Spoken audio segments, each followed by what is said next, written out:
Querido Eddie, ¿cómo estás? Muy buenas noches, qué bueno verte un poquito más Hola, temprano aquí este martes. hola, Meme, ¿cómo estás? Te mando muchos besos y abrazos para ti y por supuesto que para abrazos para el producer y besos y abrazos a la bellísima y adorada audiencia, que Mi siempre Eddie, los siempre un amamos. gusto, siempre aquí mucho amor, siempre go positive, siempre mucho amor, siempre el análisis más puntual que despierta conciencias lo va a encontrar aquí todos los martes con nuestro querido Eddie Small. Mi Eddie, Muchas voy a gracias. entrar derechito y sin escalas con este primer tema que es el del huachicol. Ya escuchabas el video de lo que explica la presidenta, ha sido un tema muy público, pero vamos a empezar así en caliente. Ricardo Anaya. En caliente. Ricardo Anaya pues se avienta un par de declaraciones relacionadas con este asunto de Huachicol. Dura un minutito el video y creo que hay muchas cosas que podemos recordar sobre esto porque la memoria a veces es muy corta. Y creo que aquí siempre lo hacemos con respeto, con argumento y con sustento. Así que vamos con esto y lo comentamos. Es un escándalo de corrupción brutal. Y yo quiero hacer tres reflexiones. La primera es recordar ese acto teatral en el que López Obrador sacó un pañuelito blanco, si se acuerdan, y dijo que ya se había acabado la corrupción. Bueno, pues nos mintió, nos engañó. No solo no se había acabado la corrupción llegó hasta los más altos niveles de su gobierno. Gobierno de Morena, corrompido, vinculado con el crimen organizado, en este caso Huachicol Fiscal. Y no lo digo yo, ahí están los detenidos, está la denuncia. Entonces fue mentira lo del pañuelito blanco. Segundo, ¿sí se acuerdan que López Obrador nos dijo que cuando había corrupción a gran escala, siempre, por definición, el presidente de la República estaba enterado? Eso lo dijo López Obrador. Nada de que el presidente no sabía, no se enteraba, lo engañaban. Eso es falso. El presidente de México está informado de todo lo que sucede y las tranzas grandes que se llevaban a cabo y que se pudiesen realizar si nosotros no cumpliéramos con nuestro compromiso de gobernar con honestidad. ¿Podemos Todas pararle tantito nada más? Claro, llevan el visto bueno del presidente. ahí está. Primero, Ricardo, no se te olvide quién fue el primer mandatario que señaló un problema de huachicol en el país. Fue Andrés Manuel López Obrador, al grado de que al principio, cuando inició el mandato, tuvimos hasta un tema de escasez de gasolina, si no mal lo recuerdan, de todo lo que empezó a mover para detener el huachicol que se tenía en gasolinas, en ductos, en todo tipo de cosas. Vimos cosas que no teníamos conocimiento en un sexenio atrás, a partir de que Andrés Manuel López Obrador lo trajo a la mesa. Entonces ese sería uno. Y número dos, que me sorprende. Tú dices que el expresidente, dijo que cuando hay una cosa de corrupción, normalmente, pues se debe de enterar el mandatario. Te lo están confirmando que hoy salió el fiscal general de la República a mencionar que en el sexenio de Andrés Manuel López Obrador hubo denuncias directamente, inclusive menciona al exsecretario de Marina que fue a denunciar que había un problema de huachicol y lo está confirmando el fiscal general de la República, que inmediatamente se tomó nota, se tomaron cartas en el asunto, se iniciaron carpetas, se iniciaron investigaciones y que simple y sencillamente todo ha venido tomando su curso hasta poder llegar a esto que estamos viendo cuánta gente están consignando, pero pues la Fiscalía General de la República y nadie en general puede agarrar y sin un debido proceso empezar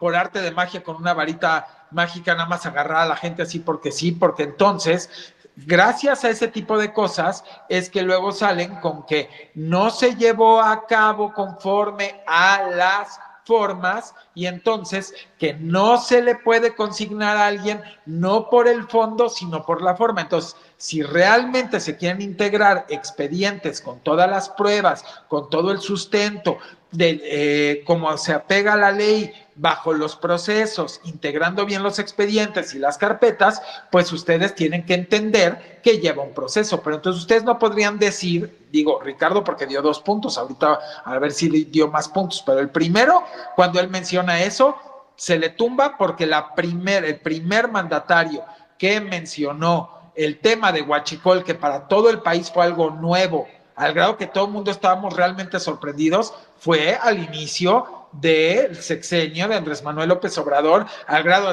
que hasta unos hasta se pelaron. Creo que hay hasta uno por ahí en Israel que creo que ni ha regresado, que lo tienen ahí o algo así, que anda por allá.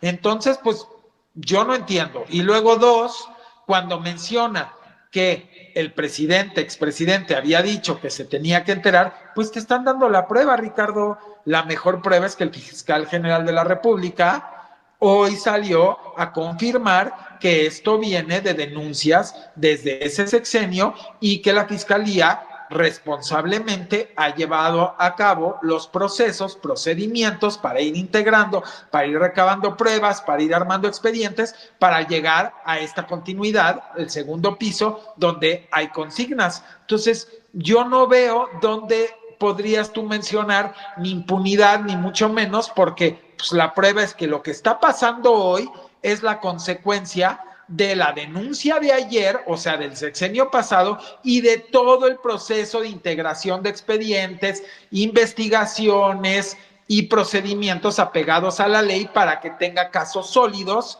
y a la mera hora no los desestimen, justamente por no tener casos sólidos bien integrados. Digo, no si quieres tú agregar algo, Meme, pero hasta ahí me quedo. Ahorita lo voy a agregar, pero solo quiero terminar. Faltan 40 segundos de video. Quiero terminarlo porque hay mucha... Tú acabas de hacer un recordatorio muy importante de muchas cosas que se le han olvidado a Ricardo Anaya y que había que poner sobre la mesa, pero se le olvidan otras tantas. Vamos a ver esta última parte de su video y ahorita regresamos a hacer estos recordatorios. Presidente, aunque no firme, él autoriza, él tolera, él permite. Una explicación al pueblo de México. ¿Cómo puede ser que su gobierno se haya corrompido a esos niveles y nos venga a decir que él no estaba enterado? Y la tercera, la magnitud de este asunto. Miren, los escándalos de corrupción más famosos en la historia reciente de México eran Segalmex, 15,000 millones de pesos, la estafa maestra en tiempos de Peña Nieto por el orden de los 7,000 millones. Se calcula que el daño al erario por el tema del huachicol fiscal ahora con Morena es por el orden de los 170,000 millones de pesos. O sea, fíjense lo que estoy diciendo. Segalmex eran 15,000, estafa maestra 7,000, estos son 170,000 millones. Es 20 veces Segalmex, 40 veces la estafa maestra. A Ricardo Anaya se le olvida otro gran escándalo. Los sobornos para aprobar la reforma energética de Enrique Peña Nieto. Sobornos que él presuntamente habría recibido, por los cuales se fue a Atlanta 6 años. Y no lo dices tú, no lo digo yo, lo dicen sus propios amigos. Y aquí está Javier Lozano, por ejemplo. ¿Ahorros en serio, Ricardo? Habiendo sido en esa época diputado federal, tus ingresos te daban para tener a tu familia viviendo a todo lujo en Atlanta, tú visitándolos todos los fines de semana y encima tener tu guardadito para un terreno y luego para la construcción, que como dice el propio avalúo que tú muestras, de casi 30 millones de pesos, no me salen las cuentas. ¿No será que en realidad estamos frente a una operación de 54 millones de pesos en efectivo que tenía originalmente Ricardo Anaya, probablemente provenientes de los moches, de los mochos o de alguna otra corruptela, y que luego le pide a su compadre Manuel Barreiro, porque por lo visto le debe muchos favores a Anaya, que le ayude a lavar esta cantidad para llegar finalmente a sus manos, y todavía presume pagar impuestos? Pues claro, pagando impuestos es como se lava dinero. Y todavía hay un video, creo que es de José Antonio Mid en su momento. ¿Te acuerdas de las declaraciones que dio sobre Anaya? Pues te digo qué pasa, que yo siento que en esos videos se dieron en un contexto en el cual estaban en una contienda y se estaban golpeando unos a otros, si no mal recuerdas, porque pues también hay que ver el contexto del tiempo. Y como ha dicho mucho la presidenta, que es algo que me gusta, estamos muy hartos de la politiquería. Yo creo que también tenemos que entender que no podemos terminar de señalar situaciones que realmente no culminaron en detenciones, porque entonces yo te pregunto por qué en su momento no se llevó a cabo algo de lo relacionado de lo que aquí se expone en tema de este hombre, ¿no? Pero lo que sí es una cosa juzgada es que expresidente Andrés Manuel López Obrador sí desde el principio puso en la mesa de discusión y de atención al grado desde que les vuelvo a repetir que hubo un periodo de escasez de gasolinas por toda la contención que quiso hacer con el tema del huachicol y que era algo de lo que no se hablaba para nada, y la otra que también muy puntualmente está comprobada estas detenciones, justamente el fiscal está reconociendo que se ha llevado un proceso de varios meses y hasta años para poder llegar a esta culminación más todo lo que falta. Pero entonces no podría decir que en ese sexenio de Andrés Manuel López Obrador no se tocó el tema, no se trajo a la mesa, no se atendió, no se le dio seguimiento, no se le empezó a investigar, no se le integraron carpetas, no se le empezó a buscar todo un procedimiento en el cual muchas de las dependencias estuvieron involucradas para ir cerrando círculos y empezando a tener un caso sólido, y tampoco podría decir que en el otro que menciona Segalmex no se hizo una investigación, no se presentaron las denuncias y no hay gente consignada, porque también lo hay. Entonces esa es la gran diferencia entre el ejemplo que él pone, por ejemplo, valga la redundancia, en el tema de la estafa maestra. Yo pregunto, ¿a quién metieron en el sexenio de Peña por la estafa maestra al bote? A lo mejor si hay alguien, no lo sé. Yo que mi memoria tenga presente, creo que a nadie en el sexenio de Peña, ¿o sí? No, a ver, en el sexenio de Peña, y es un argumento que bueno que lo mencionas porque es un debate que hemos tenido cuando me invitan a debatir, porque me dicen, es que Peña sí detuvo a políticos y te mencionan que Peña detuvo a Javidú y que con Peña se detiene a Rosario Robles y que con Peña también se detiene a Elbester Gordillo. De estos tres casos, no. Se le detuvo a Rosario porque el proceso lo inicia en la administración de Enrique Peña Nieto. Pero ¿qué pasó con Rosario Robles? ¿Qué pasó? ¿Por cuántos delitos inicialmente estaban procesando a Javier Duarte? ¿Por cuántos lo tienen realmente preso? Y el caso de Elbester Gordillo, la detienen. ¿Realmente se hizo justicia con la detención de Elbester Gordillo? O sea, siempre te presumen que en el sexenio de Peña se detuvieron a estos tres. Ajá. ¿Y realmente eso es justicia? ¿Realmente hubo detención? Bueno, yo te pongo el mejor ejemplo. En el sexenio de Andrés Manuel López Obrador se extraditó al Chapo Guzmán y nada de que se les escapó por un túnel. Que de hecho se da, la extradición se da en la transición. En la transición por eso, se da la extradición pero fue del Chapo. realmente gestionado todavía dentro del periodo de Andrés Manuel López Obrador. No. La extradición del Chapo fue entre Peña y AMLO. Fue en la transición de Peña. Todavía estaba Peña. Se da esa transición. ¿Sí? Sí. La extradición del Chapo sí. El juicio del Chapo ya fue en la administración de Andrés Manuel López Obrador. Pero la extradición del Chapo fue en la transición. O sea, el Chapo, muchos lo criticamos. ¿Cuándo lo extraditaron? ¿En qué fecha? Fue 2018 en transición. Todavía pero no era estaba. Ya la transición. A ver, pero. Era transición, pero todavía estaba en el control la transición, Peña. A ver, pero yo te hago una pregunta. La transición estás entregando el puesto a otra persona nueva que llega. ¿Por qué justamente ahí se da esa extradición? Porque nunca lo quiso tocar durante todo el sexenio. A ver, yo te pregunto, ¿por qué no se dio durante todo el sexenio de Peña hasta que dijo, yo ya terminé, aquí te entrego tus papeles y pues ahora sí ya extradítalo y que sea como que tú eres el que lo estás extraditando? ¿Por qué no lo hizo antes? ¿Por qué? O sea... Ahora, con Peña se le detiene 2 veces al Chapo, o sea, fueron 2 veces que se detiene. Pero nunca lo extraditaron. Pero lo extradita todavía Peña. O sea, sí, de hecho, la gestión fue, ahí está, justo le agradezco mucho a Carlos Gil. El Chapo Guzmán fue extraditado en enero del 17. Ah, bueno. Fue en enero del 17 y lo gestiona Renato Sales como comisionado nacional de seguridad pública. Muchas gracias a Carlos Gil que me da ese dato. Entonces ahí Peña. Sí no hay ninguna discusión. Porque, fue con Peña. Pues, obviamente en el enero del 17, digo, era sus últimos meses, ¿no? Sí, quizás, sí. Pero sí todavía fue durante su gestión, hay que reconocerlo. Sí, fue Peña. Con AMLO se detiene a Ovidio, viene lo del Culiacanazo, luego se detiene a Ovidio, o sea, viene todo han sido otras detenciones, y con la presidenta se han enviado a 55 altos capos a Estados Unidos. No, bueno, ha sido eso sí ha pasado. Donde más se han enviado. Así nunca es, eso sí. Eso es algo eso sí, pero el Chapo sí fue con Peña Nieto. Bueno. Ok, fue con Peña Nieto al final, vamos a decir, ¿no? Bueno, Sí, en el sí, último tramo. el de 17. ¿no?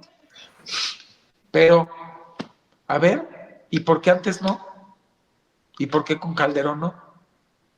Digo, No, ya que está bueno, hablando Anaya, ¿no? a ver, con Calderón hay un dato que a mí siempre me ha parecido relevante que casi nadie cuestiona.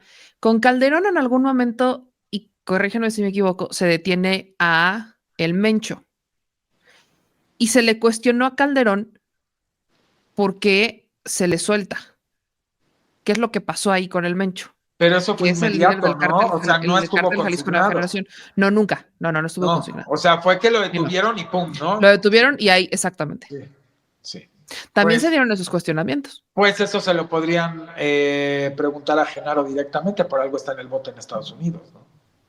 Pero aquí, al punto al que vamos dentro de los cuestionamientos y la politiquería, porque al final Ricardo Anaya recae mucho en la politiquería, dice que estos han sido los escándalos más, o sea, que en la administración de Andrés Manuel López Obrador es donde más escándalos hemos tenido sobre corrupción. En todas las administraciones se ha dado. Creo yo que aquí, ¿cuál es el sello de diferencia? Que incluso en el caso de Segalmex, fue la Secretaría de la Función Pública la que presenta la mayor cantidad de denuncias. No fue ni siquiera la Auditoría Superior de la Federación, fue la Secretaría de la Función Pública. Yo, en ese momento, y lo sigo cuestionando, no se detiene al titular de Segalmex, se detienen a los demás, a los que operan. A los que operan, a los que movieron el dinero, se les detiene y se recupera el dinero, que eso fue lo que pasa con Andrés Manuel López Obrador y Segalmex. Y luego viene este caso del huachicol fiscal que hay que apuntarlo también. Pues sí es un tema de cuello blanco donde hay muchos factores que están Pero involucrados. ¿quién lo trajo a la mesa la primera vez? Sí, Andrés sí, Manuel. sí. O sea, en el sexenio de Peña no se hablaba de eso. No, o sea, a ver, hablábamos más sobre el huachicol y la Pero evolución pasa del huachicol al huachicol fiscal. Viene una evolución en el huachicol. por O sea, al eso es lo final que es digo. una cadena de delitos, es una cadena Ahora, de no, errores. nadie se está lavando las manos. El fiscal No, general de la República está presente. Hoy dio dio parte de lo que se está haciendo. Ahora, ¿cómo podría decir Anaya, después de 14 detenciones que se acaban de dar sobre este tema, que no se está haciendo nada? Esa sería como mi pregunta. Ahora, podría a lo mejor decir, bueno, ¿por qué si detuvieron a Rosario en el tema de la estafa maestra y por qué no detuvieron a lo mejor a la cabeza en el tema otro, ¿no? Pero a lo que yo voy con Anaya es, ¿qué es lo que está tratando de probar? ¿De que en México y en el mundo hay corrupción? Pues claro que sí hay en el mundo y en México y no lo podemos negar. O yo te hago una pregunta con toda honestidad, Meme. ¿Tú crees que en el mundo y en México se acabó la corrupción? no, por supuesto que no. Pues no. El chiste es tener los mecanismos para perseguirla, para integrar bien los expedientes, para formar casos sólidos, para generar las detenciones, para que se dé el proceso, se den finalmente las sentencias y finalmente cumplan esas sentencias. ¿No crees que es donde a lo mejor hemos fallado por décadas Claro, y siglos en nuestro país? No ha sido no detectar que ha habido corrupción. Yo creo que el gran problema ha sido la impunidad, más siempre. que el tema de que exista la corrupción, porque la corrupción sí, pero si hay impunidad, pues a final de cuentas no sucede nada. Entonces lo que De está hecho, buscando en este sexenio es que se acabe la impunidad y qué mejores demostraciones. hay un dato que no hace mucho me daba un experto en corrupción, que es que justamente no tenemos mecanismos para el combate a la corrupción. O sea, no hay mecanismos escritos ni claros para el combate a la corrupción.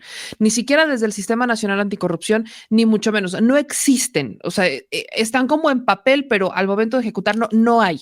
Y entonces, pues sí, en la OCDE y en todos los organismos demás, pues no tenemos reflejado el combate a la corrupción porque no existe una línea clara.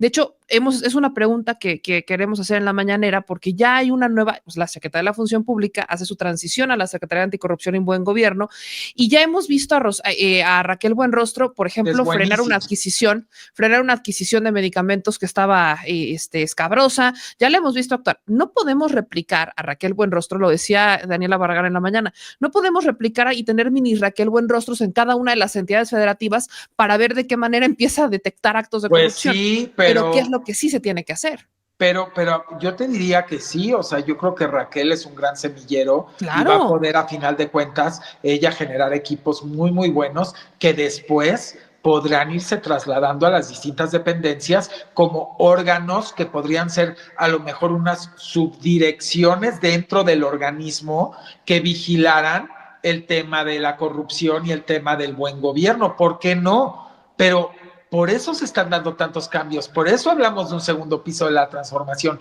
Y qué mejores ejemplos que todas las detenciones que se han aventado Omar García Harfuch, la Sedena, la Marina, la Guardia Nacional, y luego qué mejor ejemplo de tener este tipo de licitaciones de medicamentos que se detuvieron a tiempo. Qué mejor ejemplo esto que está pasando ahorita con la Fiscalía General de la República junto con todo nuestro órgano de seguridad con este tema que lograron agarrar los trenes, que lograron agarrar el buque, que están empezando a armar todo el entramado para poder tener un caso sólido y poder seguir con las detenciones y terminar con esto. O sea, ¿qué mejores ejemplos quiere Ricardo de que aquí sí se está haciendo algo versus antaño? Yo tampoco sé, pero son temas que por eso volvemos a meter aquí a debate. A ver, aquí en Facebook, porque vamos a empezar a involucrar, vamos a hacer esto todavía más dinámico.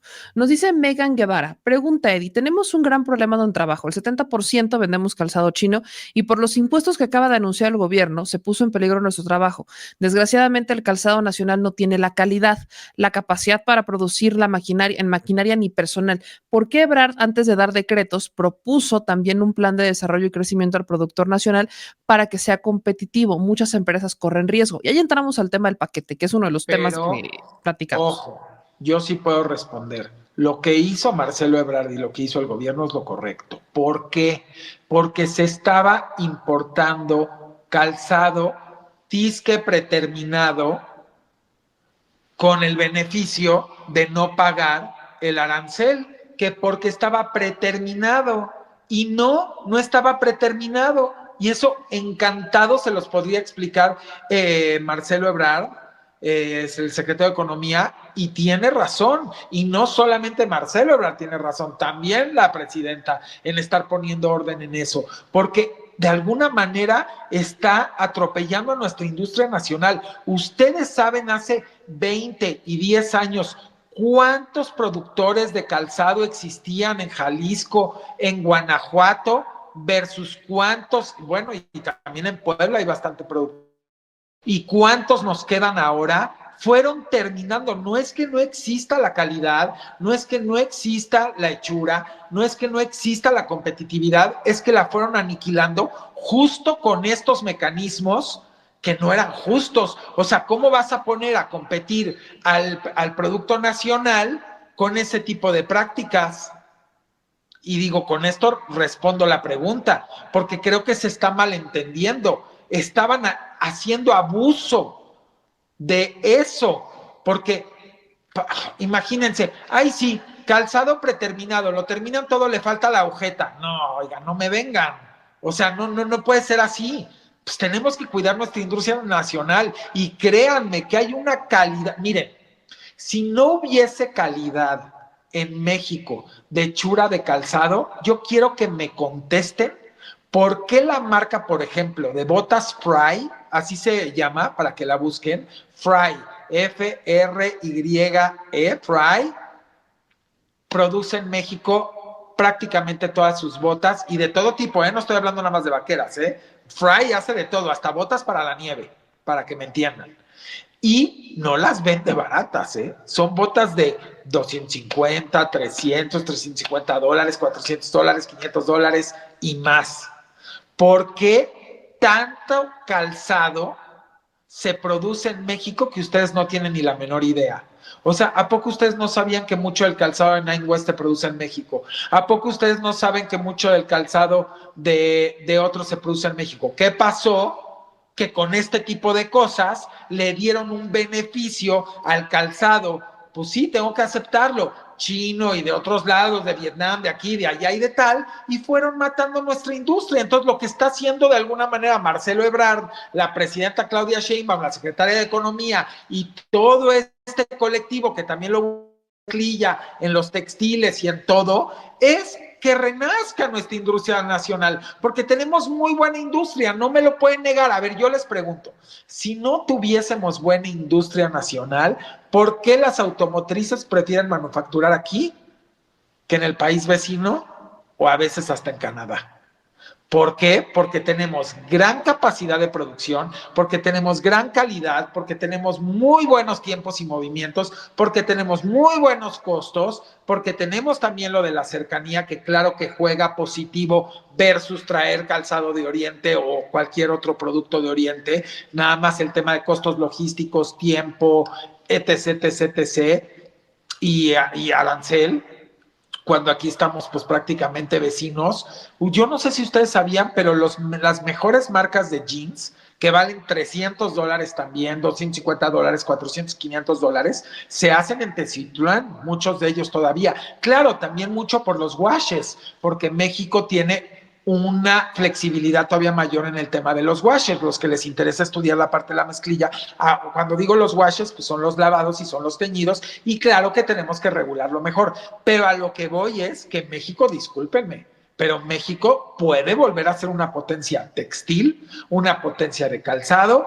una potencia de mezclilla y una potencia de mil cosas, como somos también potencia automotriz. Entonces, creo que sí fue la decisión correcta, y a lo mejor no lo están vislumbrando porque durante varias décadas, con este tipo de malas prácticas que hicieron de traer las cosas sin aranceles o preterminados o todo eso, fueron de alguna manera debilitando nuestra propia industria. Y hoy más que nunca tenemos que fortalecer nuestra industria, tanto para consumo interno como para exportación y diversificación a todo el mundo. Entonces yo con eso sí respondo, porque creo que sí es importante a quien lo preguntó, y le mandamos un abrazo a quien lo preguntó.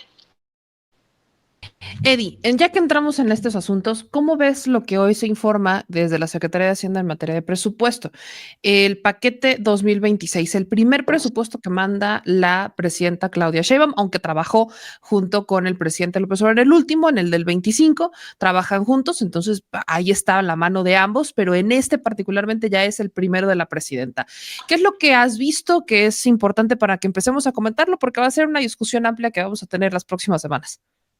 Mira, yo saco una sonrisa, y miren, yo saco una sonrisa porque creo, y me ha lastimado el ver todos los artículos y todos los programas, tanto de la radio como televisión, como en redes, que han hablado hoy y el día de ayer del presupuesto, y realmente no se han dado cuenta del movimiento estratégico puntual y excelente de este presupuesto. Nada más el destinar el 60% del presupuesto de infraestructura a Pemex y la CFE te está dando la garantía de que tenemos un gobierno y una presidencia y un gabinete que se está mirando en las grandes ligas para México. Ejemplos, para que no digan Eddie lo dijo, pero no explicó por qué.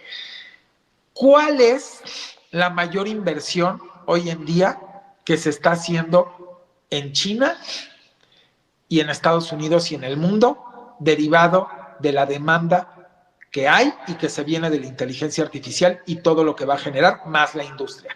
¿Cuál es el número uno de inversión de estos países que estoy hablando? ¿No es en generación de energía?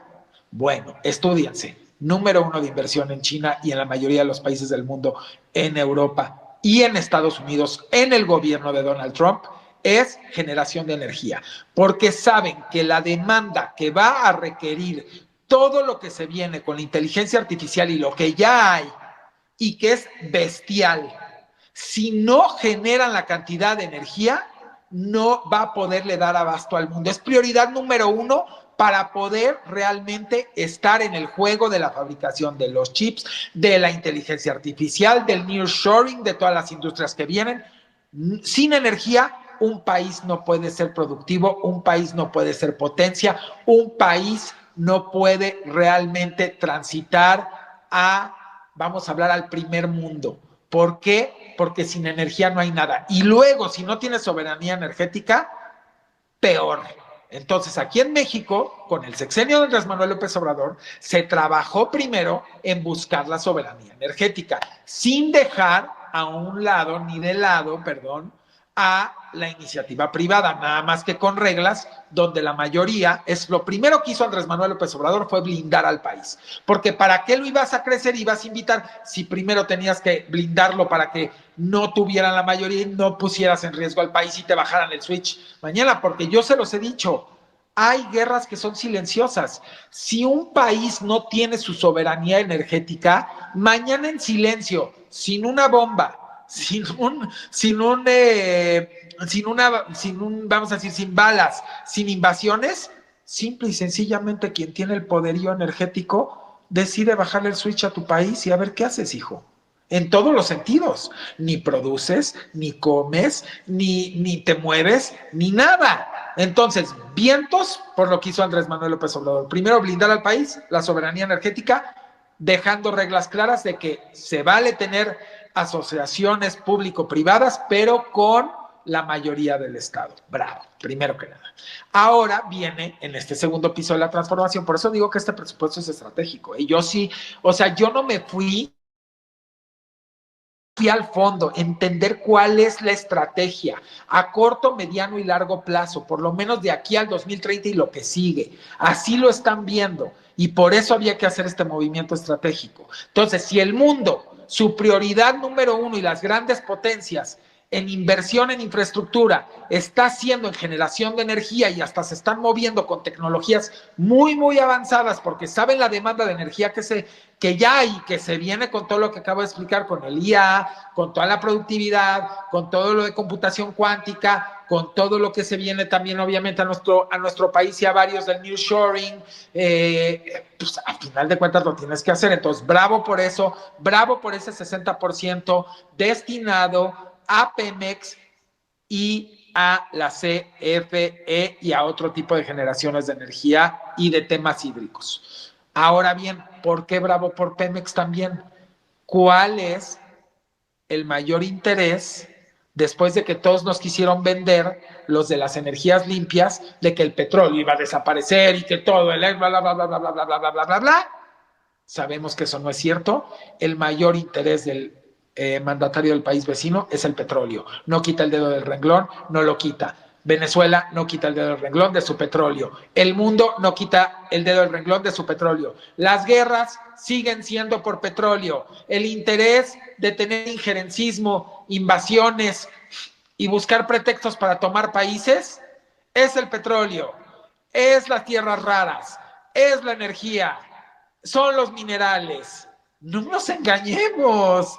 Queremos seguir diciendo que no. Así que sí, en este gobierno 2026 deciden que ese presupuesto en 60% en el presupuesto de infraestructura debe de estar destinado 60% a la generación de energía vía CFE, al tema hídrico y al tema del petróleo con Pemex. Bravo, mis respetos, y quien los critique es que tiene ceguera de taller y no tiene visión global y no tiene visión de hacia dónde queremos llevar al país. Porque ahorita tenemos aparte la oportunidad de las asociaciones público-privadas, que entonces si la vaca o vaquita es así, pues con eso se hace así, pero sin perder soberanía. ¿Cómo estábamos con los neoliberales y conservadores? Sí, la vaquita se podía hacer así, pero cediéndole a extranjeros nuestra soberanía energética y petrolera, díganme, y mineral, y de minas, y de tierra rara, y de lo que quieran, y de litio, y lo que quieran. Así que quien no entendió el sexenio de López Obrador era empezar a arreglar la casa, empezar a blindar el país, para que cuando llegase este segundo piso ahora sí la carne al asador, ahora sí las asociaciones público-privadas sin riesgo de que se pierda la soberanía, ahora sí engordar esa vaquita y ahora sí invertirle duro en energía y en petróleo y en minerales también y en todos los derivados de energía, en la parte hídrica que es vital también y por supuesto en todo lo que he repetido, en infraestructura, en vías de comunicación, infraestructura pública, en infraestructura en salud, en infraestructura en educación, en infraestructura en transporte, en infraestructura en logística, en infraestructura en aduanas, en infraestructura en trenes, en infraestructura en aeropuertos, para tener turismo corporativo, turismo de negocio y por supuesto el turismo cultural, histórico y de esparcimiento. Entonces, está muy bien estructurado, eso es con lo que quise empezar, porque no lo escucho en ningún programa, de veras, ningún programa. No, no te lo estoy diciendo. Te voy a decir qué es lo que están diciendo, porque es un tema que ya hemos platicado acá. Lo que están diciendo es que el nuevo presupuesto o el paquete económico que presenta la presidenta Claudia Sheinbaum es un plan que incrementa los impuestos, que incrementa la deuda. Eso es de lo que están hablando. Quieren analizar a fondo. Ojalá y la doctora Claudia en la mañanera junto con su gabinete vayan explicando, junto por supuesto con el secretario de Hacienda, vayan explicando todo esto para que los mexicanos y mexicanas que tenemos hoy la conciencia muy abierta, veamos y digamos, wow, o sea, veamos el liderazgo que tenemos como presidenta y como gabinete y como todos los que trabajan y cómo crearon un presupuesto realmente para darle un empuje al país tremendo a nivel productividad, a nivel energético, a nivel petrolero, a nivel, la verdad, mis respetos, y lo estás viendo con China y las grandes potencias y con el país vecino.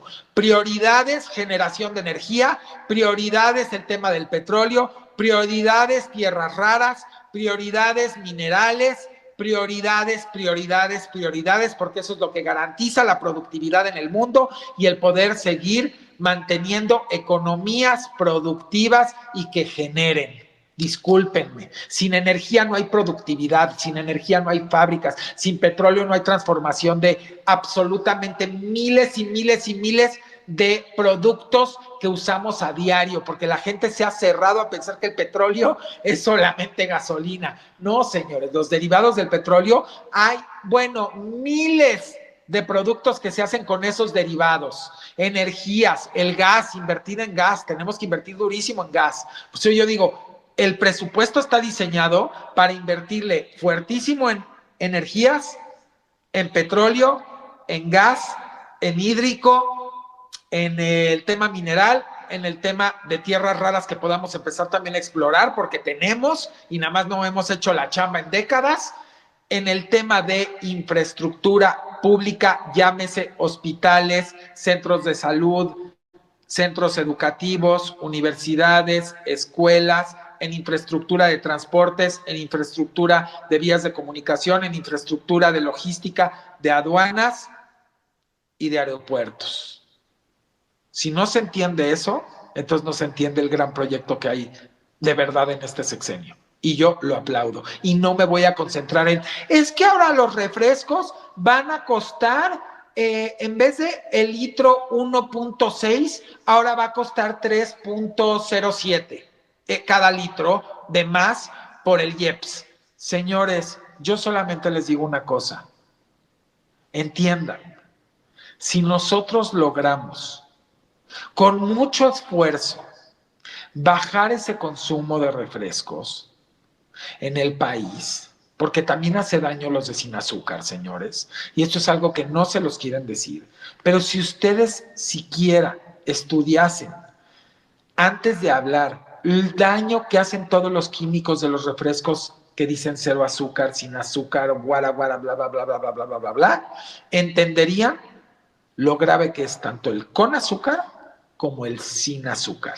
Si aspiramos tener un país más sano, si aspiramos poder trabajar en la prevención, porque eso también baja el gasto a final de cuentas en la atención, ¿sí? El presupuesto, porque entretengamos una población más sana, tenemos una población que no requiere altísimos presupuestos de atención en salud porque lo estás invirtiendo desde la etapa inicial, que es la prevención.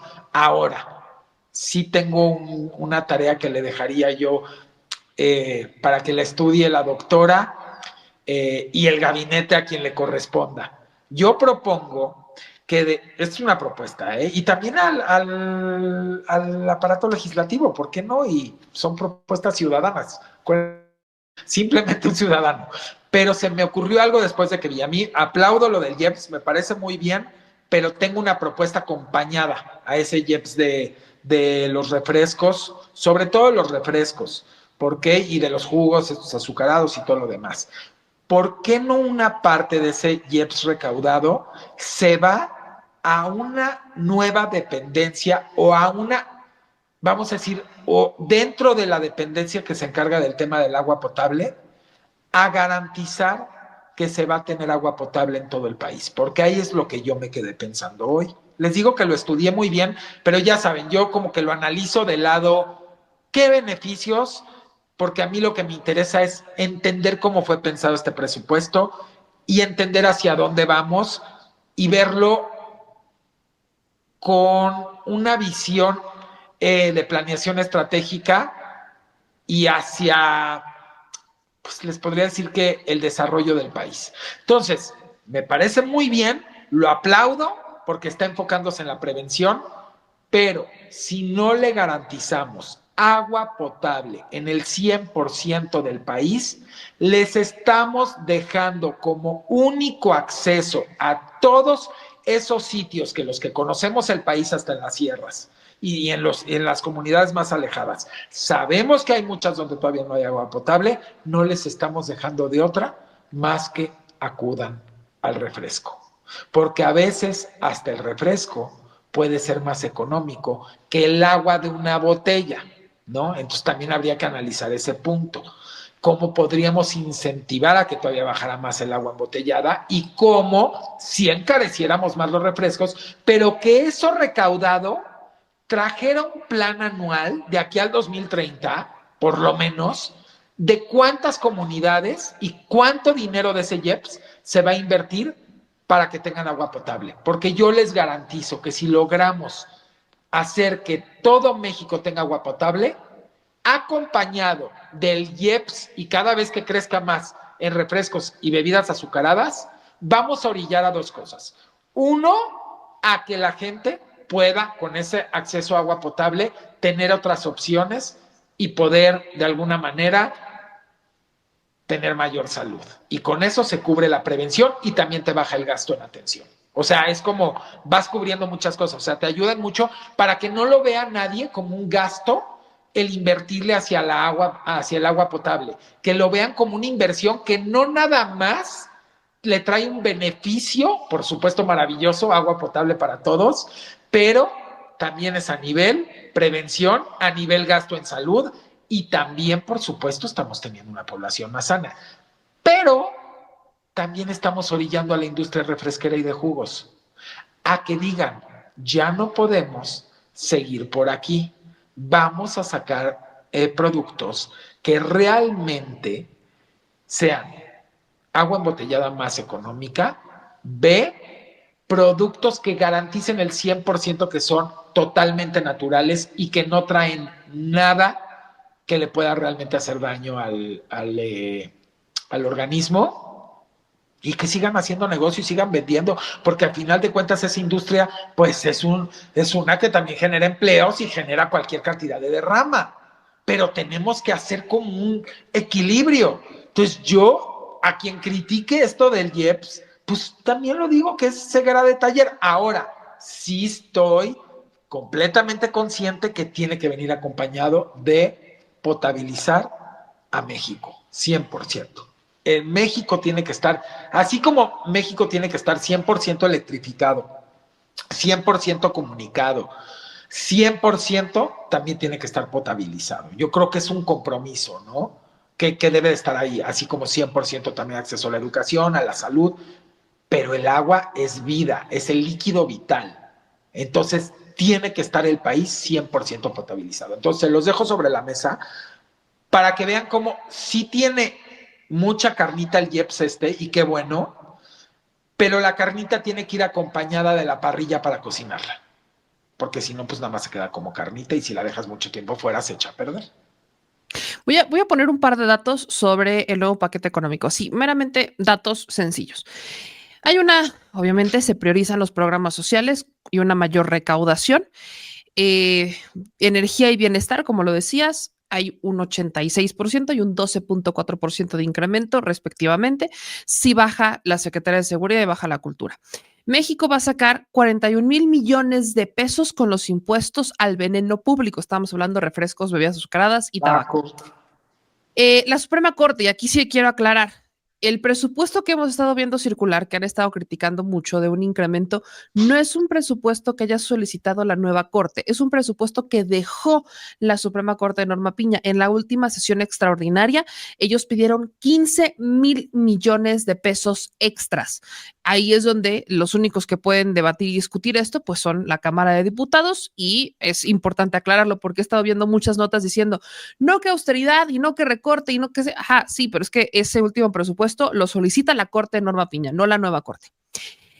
La presidenta está solicitando, está pidiendo si hay incentivos fiscales para los organizadores del Mundial, y en particular hay un presupuesto que es para la sociedad de cuidados, que eso es lo que me parece también muy bueno. Estamos hablando de 466,674 millones de pesos, que es para la creación de una sociedad de cuidados, que es una acción de justicia para el tiempo y actividades de las mujeres.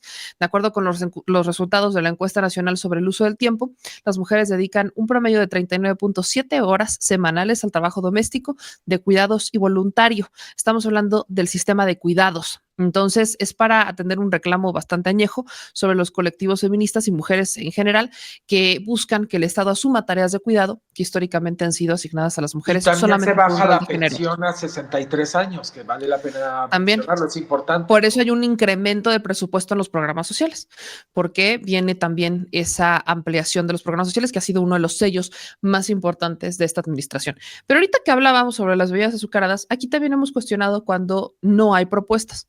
Pues el PAN sí hoy sacó una propuesta. El Partido Acción Nacional, la bancada del PAN, sacó una propuesta de... la entiendo más como una contrapropuesta y me gustaría pues poner la discusión contigo porque lo estás platicando. Es una contrapropuesta al incremento del IEPS en las bebidas azucaradas. Y es esta. Vamos a escucharla.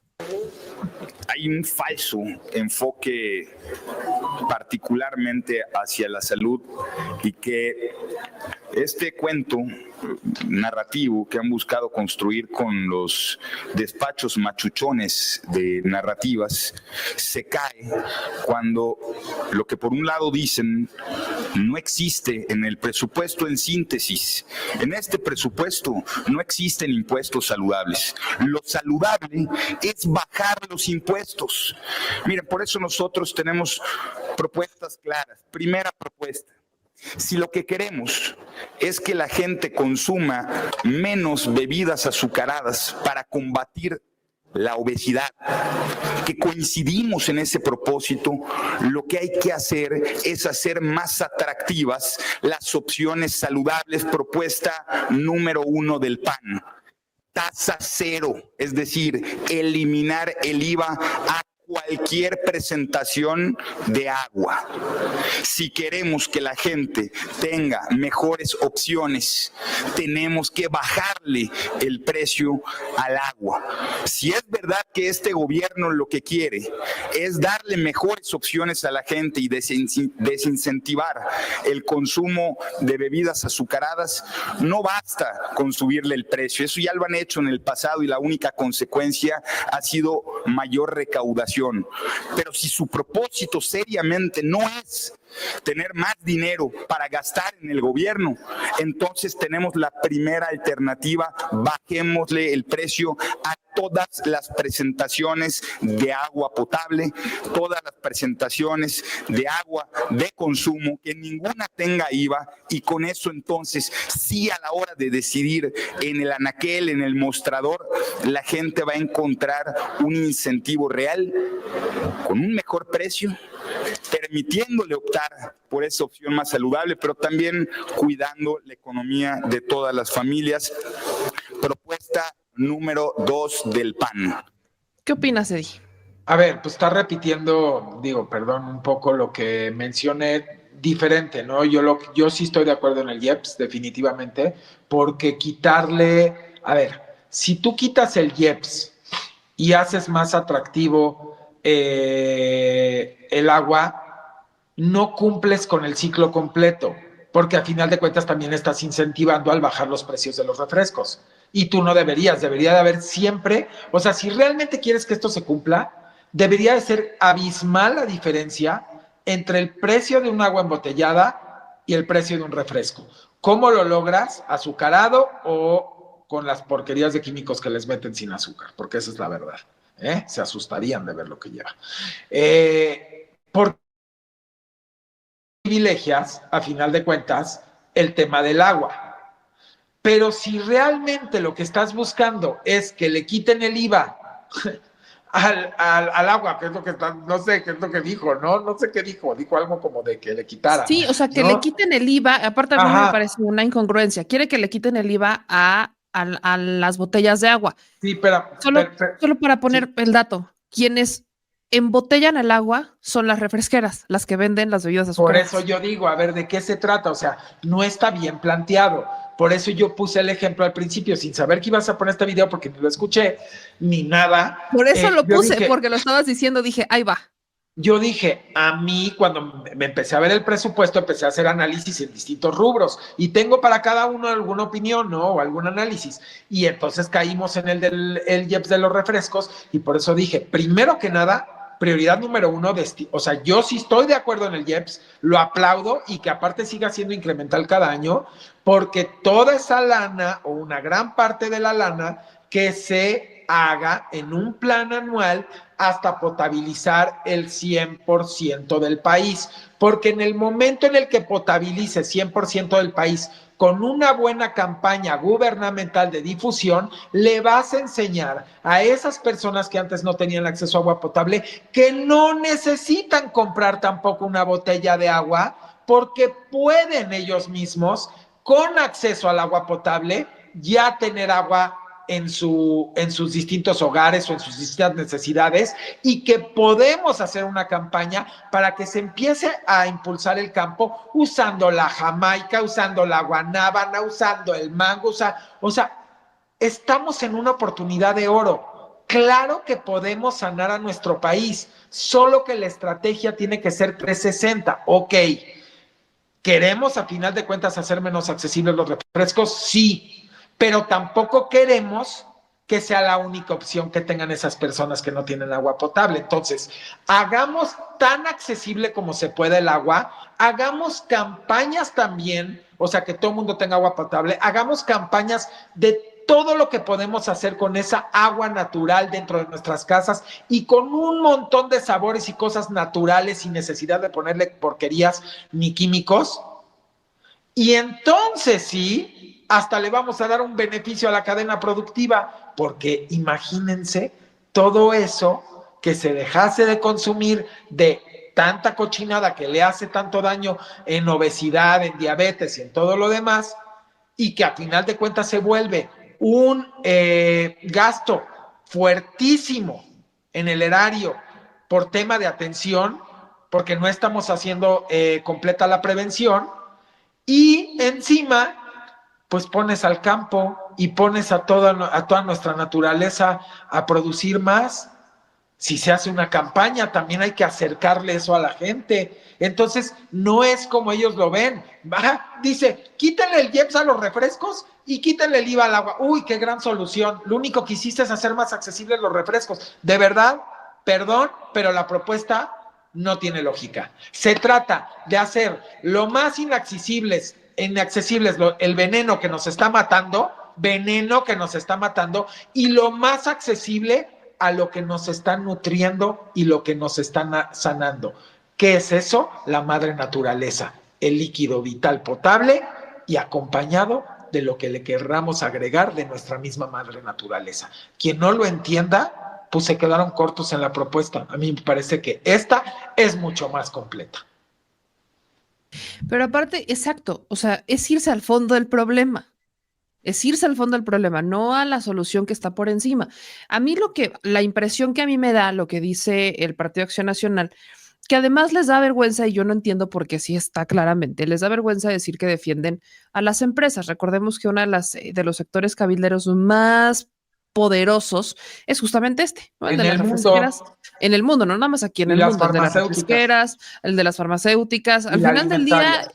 exacto, todo este sector es complicado. Hace unos años nosotros hicimos un especial con Alejandro Armenta, que entonces era senador y gobernador del estado de Puebla, y en él hicimos como un programa especial en el Senado, lo voy a rescatar porque todavía lo hicimos para la Neta Noticias, en el que estábamos entrevistando a una nutrióloga y a una doctora, y ellas nos platicaban cómo estas bebidas azucaradas tienen el mismo efecto que la droga.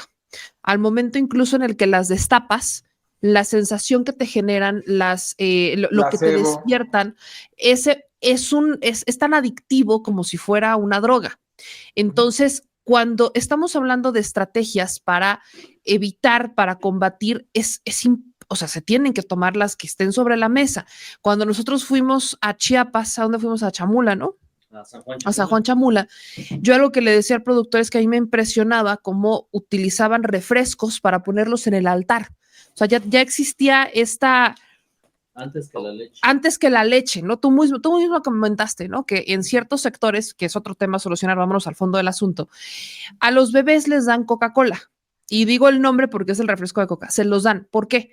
Porque es más fácil que la empresa que distribuye esto llegue hasta allá que la leche. Y aparte les quita el hambre. Y aparte, con el azúcar, con el efecto placebo, ¿qué es lo que pasa? Les quita el hambre. Entonces, es un efecto que te quita el hambre, pero te hace adicto a un producto que es una bebida azucarada que te hace muchísimo daño y es más barata o más accesible, diría yo, que la leche porque les llega más una que otra. O sea, son varios pero factores tenemos que están sobre aceptar la algo, mesa. meme. Tenemos que aceptar algo. Nuestro país, a falta de regulación por décadas, es Claro. que se hizo obeso. Nuestro Por país supuesto. no era obeso. Te podías ir a la sierra hace 50 años y toda la gente, la mayoría era delgada. Se alimentaba de lo que daba la madre naturaleza. Claro. Entonces, si no quieren aceptar que en el mundo la industria alimentaria, refresquera y de tabaco y de alcohol y de bla, bla, nos ha generado un problema grandísimo a nivel de salud y una carga cada día más grande a todas las naciones en el gasto en salud, no estamos entendiendo nada. Y entonces hacemos este tipo de propuestas como la que acaba de hacer ahí, que la vimos, que imagínense, gran propuesta. Gracias, ya cabildearon, no sé qué, quítenle todo, quiten el IEPS y bajen el precio, quítenle el IVA al agua. A ver, luego dijo algo peor, dijo, bueno, si lo que ustedes no quieren es recaudar más para gastarlo en el país, señores del PAN, mientras ustedes, y no lo digo por todos porque hay gente que es muy inteligente, muy estudiada, muy estratégica y que está consciente, pero a los que digan eso de gastar en el país, no están entendiendo lo que es un país bien gestionado. Un país bien gestionado no gasta en el país. Un país bien gestionado invierte en el país para desarrollarlo y para que a final de cuentas su gente se desarrolle. E incluye, cuando digo se desarrolle, que tenga una mejor calidad de vida, que tenga una mejor salud, que con programas de prevención, con una mejor alimentación vasta y nutritiva, para que desde niños, en los primeros 8 o 10 años que se nos desarrolla nuestro cerebrito y nuestro cuerpo, lo podamos hacer bien. Y entonces estemos en equidad de oportunidad para competir con cualquier otro individuo de cualquier otro país en las matemáticas, en la ciencia, en la tecnología, en el desarrollo, en los inventos. Tiene mucho que ver con la nutrición también, ¿eh? O sea, y créanme que es desnutrición alimentarse de pura Coca-Cola y de puras cosas que no alimentan, valga la redundancia. Entonces esto tiene mucho más fondo. Por eso cada vez me desespero cuando analizan un presupuesto y no se van al fondo, solamente a la forma. Lo mismo hicieron con lo de la energía. Nunca se les prendió el foco en todas las discusiones que vi ayer y hoy de decir, mira qué abusados. Se metieron a las grandes ligas como los grandes a invertir en energía el 60% del presupuesto total de infraestructura en Pemex, en petróleo, en gas, en minerales, en generación de todo esto, cuando lo está haciendo el mundo. Entonces, ¿qué querían que le diéramos a la CFE? Nada. Entonces, ¿qué querían que le diéramos a Pemex? Nada, cuando aparte hay una regla que el Estado tiene que aportar, tiene que tener más, porque así son ahora, a partir del blindaje, las asociaciones público-privadas. Por favor, esto no puede ser un análisis superficial. Tampoco están entendiendo que se hicieron todos estos ajustes porque la doctora tiene un compromiso de que tiene que bajarse el déficit fiscal que se dejó en 2024. En 2025 ya lo cumplió. No fueron choros, ya lo cumplió. Digo, no ha acabado, pero va bastante al centavo. Y ella lo va a seguir haciendo, y lo va a hacer también el secretario de Hacienda, y lo va a hacer el gabinete. O sea, tienen que empezar a cambiar el chip la oposición de pensar que van a ser gobiernos despilfarradores, saqueadores y con falta de inversión. Desde el concepto de decir, si el gobierno no quiere gastar más en el país, el gobierno quiere invertir en el país. E invertir en el país también incluye invertir en tu activo más importante como nación, es tu población. El activo más importante de una nación es su población. Invierte en tu población y vas a tener un país desarrollado y vas a tener un país de primera línea. No inviertas en tu población y entonces por eso era una fábrica de pobres, una fábrica de saqueo, una fábrica de corrupción, una fábrica de despilfarro del presupuesto. Eso no lo vamos a regresar ahí, no lo vamos a permitir, porque nos ha costado muchísimo a cada uno de nosotros que hemos apostado por enderezar el país, esto. Y lo tienen que entender. Entonces basta de que estén con sus retóricas analizando presupuestos sin pies y cabeza. Métanse, hagan un ejercicio. Mira, Eddie, aquí nos están sacando sus comentarios, que, a ver, todos los comentarios son válidos. ¿Qué dice Nelly Pops? Hablan mucho y entienden poco.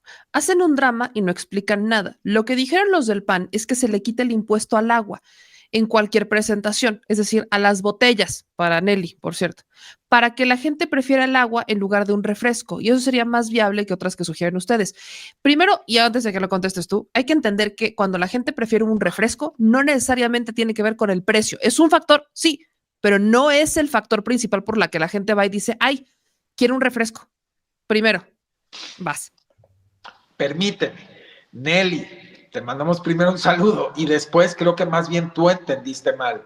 Lo que está pidiendo es que le quites el IVA al agua y que te deshagas del IEPS. Por eso dijo, si quieren vuelvan a poner el video. Si lo que el gobierno está diciendo es que realmente lo está haciendo por salud y porque no le interesa recaudar más para gastar, usó la palabra gastar, no invertir, en el país, entonces que hagan esto y que quiten el IEPS. Todo tiene que ver con un cabildeo. Ahora, mi querida Nelly, lo que yo estoy proponiendo es potabilizar a México. No necesitarías, Nelly querida, tener que agarrar y comprar un agua embotellada si tuviésemos todo el país potabilizado. Y ahí es donde acompaña a la campaña de empezar a ver, ya que tienes agua potable, todas las maravillas de aguas de sabores que puedes hacer naturalmente, y por eso puse el ejemplo de la jamaica, de la guanábana, del mango, de la piña, que son deliciosas y que son nutritivas y que lo que estamos buscando es sanar al país, pero al mismo tiempo no vamos a desgravar, quitarle el impuesto al veneno. O sea, feliz si le quitan, si bajan en los precios del agua embotellada para los que quieran accesar al agua embotellada, bravo. Pero primero que nada, tenemos que entender que tenemos que hacer lo más inaccesible posible el veneno. Bebidas azucaradas, refrescos, jugos azucarados que no son ni jugos y con todas las cochinadas de químicos que le meten a los que dicen que son sin azúcar y por supuesto el tabaco y el alcohol y todo esto. Entonces creo que hay que entenderlo bien porque si no, no. Ahora, si quieres meme, pongan el video otra vez y lo escuchamos lo que está proponiendo. No solamente es eso, si hasta dice, si ustedes están diciendo que realmente lo del IEPS lo están haciendo por salud y no porque quieren más dinero de recaudación para gastar en el país, entonces mejor quítenle el IVA al agua. Hay un falso enfoque particularmente hacia la salud, y que este cuento narrativo que han buscado construir con los despachos machuchones de narrativas se cae cuando lo que por un lado dicen no existe en el presupuesto. En síntesis, en este presupuesto no existen impuestos saludables. Lo saludable es bajar los impuestos. Miren, por eso nosotros tenemos propuestas claras. Primera propuesta: si lo que queremos es que la gente consuma menos bebidas azucaradas para combatir la obesidad, que coincidimos en ese propósito, lo que hay que hacer es hacer más atractivas las opciones saludables. Propuesta número 1 del PAN: tasa cero, es decir, eliminar el IVA a cualquier presentación de agua. Si queremos que la gente tenga mejores opciones, tenemos que bajarle el precio al agua. Si es verdad que este gobierno lo que quiere es darle mejores opciones a la gente y desincentivar el consumo de bebidas azucaradas, no basta con subirle el precio. Eso ya lo han hecho en el pasado y la única consecuencia ha sido mayor recaudación. Pero si su propósito seriamente no es tener más dinero para gastar en el gobierno, entonces tenemos la primera alternativa: bajémosle el precio a todas las presentaciones de agua potable, todas las presentaciones de agua de consumo, que ninguna tenga IVA, y con eso entonces sí, a la hora de decidir en el anaquel, en el mostrador, la gente va a encontrar un incentivo real con un mejor precio, permitiéndole optar por esa opción más saludable, pero también cuidando la economía de todas las familias. Ahí está, para que se entienda. Ahora, lo que proponen justamente es: no le pongan más impuesto, dejen los refrescos como están, nada más quiten el IVA al agua. Lo que yo propongo es: hagan más accesible el agua y vuelvan totalmente inaccesible el veneno. Súbanle más si quieren, porque lo que estamos buscando es que el gap, perdón que lo diga en inglés, voy a decirlo en español, que la diferencia entre el agua y el refresco sea abismal. Si lo quieres hacer abismal, haz accesible el agua y hazlo más inaccesible el refresco y los jugos azucarados, o el refresco con químicos que lo vuelven sin azúcar. Eso es de lo que se trata, si realmente quieres hacer eso. Si no, lo único que nos están vendiendo en la postura de esta persona, que mis respetos, pero pues la postura es: les vengo a proponer cómo quedo bien con mis cabilderos, y al mismo tiempo cómo les doy chirrión por el palito, diciéndole al gobierno que no cobre IVA por el agua y que recaude menos, porque lo que quieren es que en el fondo el gobierno tenga menos dinero, y el gobierno necesita dinero para poder invertir en el país, para poder invertir en el desarrollo de su activo más importante, que es su población, y eso conlleva tener recaudación. Quien no lo pueda entender es que entonces lo único que quiere es que se las vean difíciles y que el país no se desarrolle. Porque yo les hago una pregunta: si ustedes realmente quisieran y tuvieron la oportunidad de gobernar mucho tiempo, los neoliberales y los conservadores, bajar impuestos en el país, platíquenme por qué en sus gobiernos aumentaron la tasa del IVA. Platíquenme por qué en sus gobiernos Fox quería ponerle IVA a alimentos y medicinas. Platíquenme, me encantaría que me lo platicaran. A mí no me van a vender un choro mareador. No creo que se lo vendan a México. Sabemos perfectamente bien cómo se manejaban ustedes y cómo ahorita quieren manejar el discurso. Pero ¿qué creen? Que sí queremos estar más sanos la mayoría, yo se los apuesto, y que sí queremos tener acceso a agua potable gratuita, se los apuesto, en todo el país, y que sí queremos que el agua embotellada también sea más económica, pero no a costa de que no se pueda tener el dinero para invertir en el país. que hagan un esfuerzo a los que les toca por bajar el precio. Ah, qué bonita propuesta nos diste. Ah, quítenle los impuestos al refresco, quiten el IEPS y gobierno, quítale el IVA al agua. Pues, prácticamente le está diciendo a los cabilderos, aquí te entregamos como siempre, la mesa puesta, que el gobierno Así sea el que es. batalle, y luego cuando pasara eso, que obviamente no va a pasar, saldrían con un discurso, ya ven, ahora hay más déficit, ahora no nos alcanza, Deuda. ahora hay más endeudamiento. Miren, ¿saben qué? Es que esas cosas son las que a mí me revientan la cabeza, pero bueno. Quiero que expliquemos una, Eddie, porque esta está muy buena, buenísima. Los veo en una narrativa que va haciéndose cada vez más increchendo, que tiene que ver con un trancazo que para mí es épico, que hace también la presidenta con el presupuesto, con el paquete, que es ponerle un fin a la deducción fiscal a los bancos por las aportaciones al IPAP, que es un privilegio ligado al FOBAPROA. Dice la presidenta, la eliminación de privilegios fiscales como un acto de justicia social.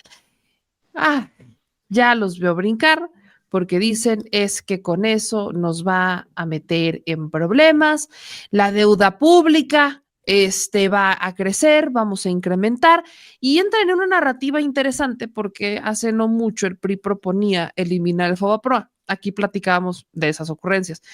Básicamente los banqueros tienen que pagar su poca aportación al FOBAPROA sin poder deducirla de impuestos, porque es un privilegio que se asoció al FOBAPROA.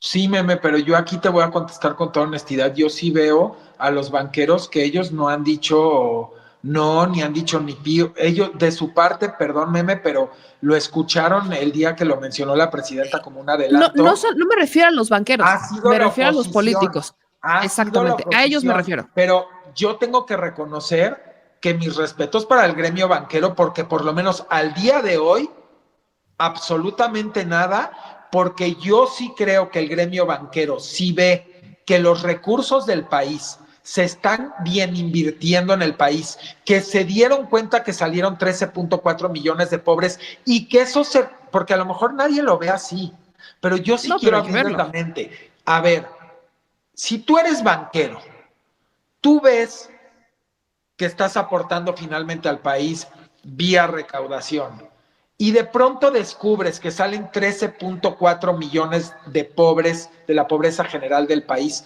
en un sexenio y piquito. Yo pregunto, tú como banquero no dices, estos son 13.4 millones de clientes potenciales nuevos para nosotros, porque ya van a poder entrar a una economía en la cual no están en carencia y en una economía más productiva y se van a poder desarrollar. Es que creo que siempre es ver el vaso medio vacío o el vaso medio lleno o lleno. O sea, no es así. Hay que entender y hay que tener más visión. Yo creo que a cualquiera le ocuparía y le preocuparía si se diera cuenta que le van a cobrar más, pero que no están siendo bien utilizados vamos a decir, sus impuestos. Como pasó muchas décadas. Hay que ser honesto. La prueba es que a México le llamaban la fábrica de pobres. No salían de pobres, entraban a la lista de pobres cada vez más. Entonces, si unos banqueros de pronto dicen, mira, nos ha ido muy bien desde Andrés Manuel López Obrador. Tuvimos ganancias récord. Vimos que con esas ganancias récord, de todos modos, recaudaron muy bien ahí y el país tuvo un resultado que sacó 13.4 millones de la pobreza, más otras cosas que se hicieron en el país. ¿Por qué no vas a decir que sí? Si sabes que a lo mejor mañana son 20 millones afuera de la lista de pobreza o 25 hasta que no haya ni uno solo y que tu sistema bancario se va a volver más robusto y que tus utilidades se van a volver más robustas, así ya no sea esa partecita deducible del IPAB y que vas a poder acrecentar tu negocio. Yo creo que vuelvo al punto, es la ceguera de taller o la apertura a la planeación estratégica y a entender la economía en escala. Si están bien utilizados y si logras meter al sistema financiero a más personas porque lo sacaste de la pobreza, es mucho más la ganancia que esos 10,000 millones en un año.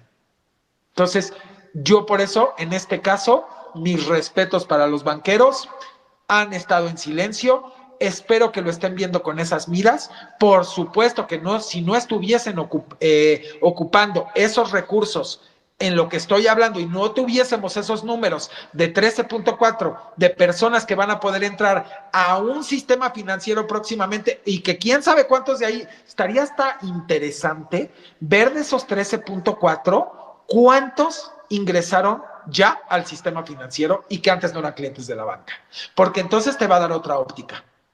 Entonces vas a decir, vale la pena invertir en el país. ¿Por qué? Porque a final de cuentas es una inversión lo que estamos haciendo, no es quitarle.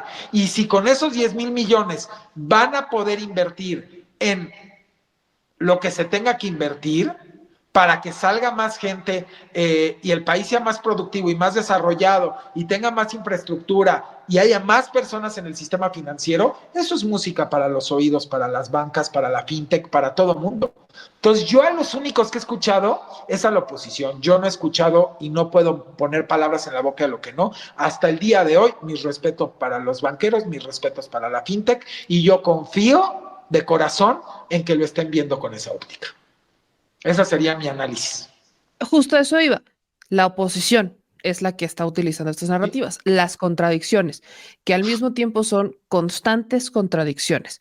La propia oposición no ha presentado ningún plan alternativo, lo que quieren es regresar a un pasado, proteger sus intereses y el de sus aliados. Y voy a este último tema, cerramos con esto, Eddie, Felipe Calderón, hablando de democracia en Georgetown. Saca este video que cuestiona, dice que ya nunca más, jamás en la vida vamos a tener democracia. Veamos. The judicial branch is in the hands of militants and supporters of Morena. Some of them were lawyers of narco traffickers. Others are people without experience. And to end with this, there are no guarantees anymore for any citizen, let alone for opposition people. The US have done more to save democracy in Mexico. You say the Americans? Yeah. I don't know. I don't want to say what the Americans could do. But what is clearly is that this demolition process happened, I don't know if the expression is correct, but just under the noses of the American ambassador. And I'm talking about this, not talking about this administration. No, the former, yeah. I don't know, because that ambassador just didn't realize what exactly was happening, or he just ignored that, which is terrible. But of course, it's the second biggest democracy, or used to be a democracy. I honestly believe that free and fair elections are on risk in Mexico, and there won't be free elections probably anymore. O sea, eso del entreguismo se nos da muy bien para Felipe Calderón. Primero que nada, Felipe, Open English, por favor. Si no vas a hablar bien, pues mejor habla en español y es mucho más digno. O sea, pues en ese tipo de conferencias, simposiums, encuentros, lo que más hay es personas hablando en su propio idioma y traduciendo por chícharo, por todo, a la gente que está finalmente viéndolo y escuchándolo. Entonces, te pones tus audífonos, hasta así como en la ONU. Entonces, pues sinceramente sí, Open English. Luego, número 2, pues sería bueno que no dijeras narcotraffickers, sería mejor que dijeras drug dealers, digo, si ya fuiste presidente, ¿no? Digo, y yo creo que dominas muy bien el tema, como para decirles narcotraffickers, mejor diles drug dealers, ¿no? Porque pues tú debes de ser un experto en el tema, digo, con Genaro ahí siendo tu mano derecha, tu aliado, él todas las puede y nosotros todas las podemos, tu compadre casi, pues yo creo que pues, deberías de saber por lo menos los términos. Número 3. Quiero que me explicaras o le expliques a alguien, al pueblo de México, o como tú quieras, o si es que se te da, ¿qué te refieres con que se dinamitó la democracia y todo con este tema de la reforma judicial? Felipe, yo creo que tú podrías ser el mejor ejemplo de dinamitar el Poder Judicial. Que yo recuerde, dio una conferencia de prensa el exministro Saldívar donde claramente, con todas sus letras, mencionó que en tu sexenio él fue presionado, el exministro Saldívar, de una manera tremenda y que fue amenazado, obviamente, ya sabemos por quién, o sea, tú, para que no fuese a hacer algo contrario en el tema de la guardería ABC, al grado de que el exministro Saldívar, y lo recuerdo muy bien porque me lo tatué en la mente eso que dijo, porque me impactó mucho, que dijo, le tuve que hasta decir a mi secretaria, si yo no llego a aparecer o me llega a pasar algo, aquí está todo esto. ¿Quién dinamitó el Poder Judicial? ¿Quién tuvo injerencia en el Poder Judicial? ¿Quién es el que pudo haber destruido eso que tú dices de la democracia? ¿A ti, Felipe, te parece democrático que un presidente en un país que es dividido en sus poderes vaya y haga eso con un exministro, en su momento ministro de la Corte? Me encantaría escucharte, porque está bien fácil hacer esto. Ahora, otra pregunta, quizás punto número 4. ¿Estás sugiriendo que los embajadores de otro país deberían de tener injerencia en las reformas, en los procesos legislativos, en las votaciones, en las leyes de un país que no es el suyo? Mira, interesante punto de vista. Ahora entiendo por qué fuiste tan entreguista. Gracias. Qué decepción. No, bueno, una decepción más al costal de Felipe Calderón. Qué triste, Espurio, porque cierto, la verdad escuchar a un expresidente así da pena. O sea, porque es como que tuviera Alzheimer. Es como que cínicamente dijera que él sí quería ser entreguista o que es entreguista. Es que lo dijo, claro. Porque dice, es el colmo que el embajador anterior no haya hecho nada. ¿Cómo? Exacto, es el colmo que le ocurrió Pues, esto en sus narices y no hizo nada. Porque tendría que a hacer ver, algo, hermano. quiero preguntar algo. Entonces me están dando a entender que en el sexenio de Felipe hablaban los embajadores y le decían, o haces esto ahorita en este país, o ¿qué nos está dando a entender? Creo que hay que analizar muy bien este Hay discurso, una confesión, ahí hay una confesión, ahí hay una confesión. ¡Qué miedo! Que no, a ver, esa fue una confesión. Fue como de, Miedo. ustedes casi dicen, ustedes cuando eran embajadores, cuando yo trabajaba, nos decían casi qué hacer. Esto le ocurrió en sus narices y no hicieron nada. ¿Por qué no se metieron? Pues mi No hermano, solo porque eso, de este está lado tenemos frases de sugiriendo, soberanía, ¿no? De Meme, dignidad. está sugiriendo que Lo hagan. entonces en su sexenio, si se iba a hacer una reforma y tomaba el teléfono un embajador y decía, esta reforma me la echan para atrás porque si no les va a ir como a feria y entonces le echaba para atrás. Entonces, Claro. ¿qué nos está tratando de confirmar? Que los neoliberales y conservadores sí estaban agachados y a las órdenes hasta de embajadores de otros países al grado de modificar nuestra constitución o no modificarla. O sea, esto es aberrante lo que estoy escuchando, ¿eh? Y lo que estamos escuchando. El plan Mérida que implementaron en su administración fue la sumisión del gobierno de Calderón a Y Estados rápido Unidos. y furioso. Parte del plan Mérida. ¡Qué miedo! Exactamente. O sea, qué miedo. ¿En manos de quién estaba el país? Y los mexicanos y Así es. mexicanas. Así Ahora ya saben por qué es que uno no puede, o sea, no hay manera de regresar ahí. No, Y claro, por eso estamos pidiendo qué una terror. oposición ya nueva, porque ya sabemos que esa no podemos regresar ahí. Discúlpenme, por algo también en la democracia esta que estamos viviendo, estamos pidiendo hasta de este lado, queremos una oposición digna, nueva, fresca, que ame al país, que se comprometa, que proponga, que lo cuide, que lo blinde, que lo desarrolle. O sea, no estamos pidiendo mucho, pero no pueden pedir que vamos a querer regresar ahí, porque no vamos a querer regresar ahí, lo siento, no queremos una fábrica de pobres, no queremos una fábrica de entreguistas, no queremos una fábrica de saqueadores, no queremos una fábrica de falta de visión Coincido. y propuestas. Coincido. Coincido contigo, mi querido. Está Alex. duro, ¿eh? Ahí Este está. discurso de él está duro. Sí. Es una confesión, tiene muchas cosas, hay muchas cosas implícitas y textuales, literales, en lo que dice Felipe Calderón. Y vale la pena que los analistas que sean serios, aquí como una invitación, a TV abierta, a TV cerrada, a radio, a escrito, a gente que le gusta y a las redes sociales, por supuesto, que les gusta hacer análisis, pasen segundo a segundo ustedes ese video para ustedes. Hagan sus anotaciones y verán que está grueso. O sea, yo no me atrevería, yo mejor, híjole, yo creo que cuando no tienes nada bueno que decir, es mejor quedarse callado. Y yo creo que ya Felipe debería de parar, o sea, que hable de otras cosas, que dé conferencias de lo de él, de no, pero yo creo que hacer este tipo de cosas, pues lo deja muy mal parado, ¿eh? Sí lo deja mal parado. Bastante miedo y lo deja muy. ¿Tú te acuerdas de lo parado. de Saldívar o no, de lo del exministro cuando Claro. lo platicó en el sexenio de Andrés Manuel López?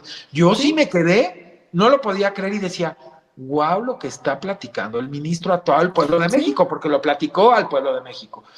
Y Así sí es. dijimos, ¿cómo podrían ahora decir que este nuevo Poder Judicial, que sí fue elegido por millones de mexicanos, por los que fueron y que se tiene que corregir mucho la elección, he hablado de eso para futuro, claro. Pero ¿cómo podrías comparar con Cedillo quitando a toda la corte y poniéndola por dedazo con unos más? Y luego, escuchando la historia del exministro Saldívar de cómo le fue con Calderón. Oye, yo digo, ¿cómo pueden estar diciendo que se dinamitó la democracia con eso? O sea, es que tienes que tener argumentos porque el mexicano y la mexicana no vamos a olvidar.